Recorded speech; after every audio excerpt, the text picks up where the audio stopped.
You know, it's been 6 months since George Floyd was killed on the streets of Minnesota, which touched off a summer of protest and calls for police reform. NYPD vowed to take action to transform policing in New York City. Well, this morning we are joined by two people who are holding the city and the NYPD accountable for reforming their policies and practices. Let's bring in Jennifer Jones, Austin, and Westmore. Good morning to you both. Thanks for being with us today. Good morning. Jennifer, let me start with you. The NYPD recently wrapped up listening tours in communities across, the 5 boroughs, which both of you, in fact, attended and in some cases facilitated. So what were the main concerns expressed and what did you get out of it? So these meetings came as a result of the governor calling for every municipality across the state to look at their policing to make sure that it is, quote, fair and just for all, regardless of race, gender, immigration standard, general sexual orientation. He called for these meetings. At the meetings, people from the community showed up and they talked about that which they believe is good about the NYPD, and they expressed their concerns. People talked a lot about feeling, of the power differential, feeling traumatized. People talked about the need for transparency when it comes to policing and accountability. They talked about training and the lack thereof. So people came out and they shared what they feel, some good and some challenging. Mm-hmm. Wes, the NYPD recently appointed Juanita Holmes as the chief of patrol, which was a historic move, right? However, diversity still remains an issue in the leadership of the department. So is something being done to address that? Yeah, I think the appointment was an incredibly significant and important move. But I think it does also highlight something bigger that we also want to think about when it comes to this bigger conversations about reforms.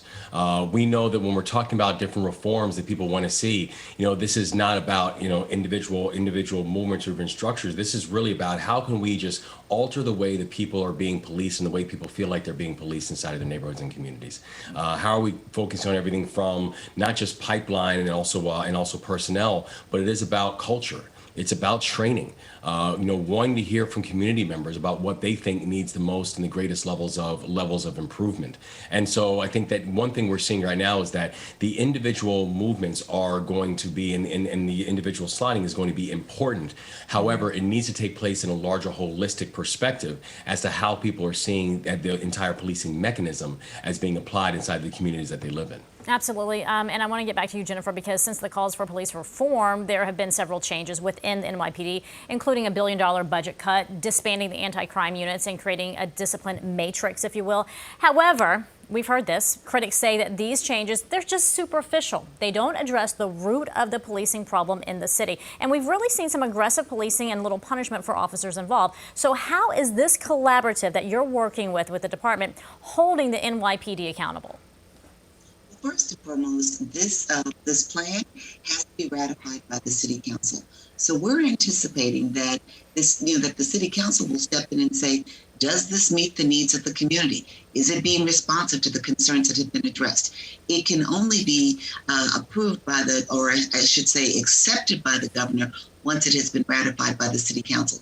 You raised some of the changes that have already occurred. So much more needs to be done. And one of the things that we're hearing from the community is that, the defunding of the police is really about disinvesting and reinvesting and putting money where services and supports are required. So rather than, criminalizing poverty, rather than criminalizing homelessness, people who, go without, why don't we look at providing greater mental health supports, providing greater supports for homeless persons, providing greater supports for children who may be at risk because they don't have the resources that they need to do well in life. All right, Wes, I don't have much time, very little here. Now that the listening tours are over, what is next? Talk to us about what's tangible that's going to come out of this.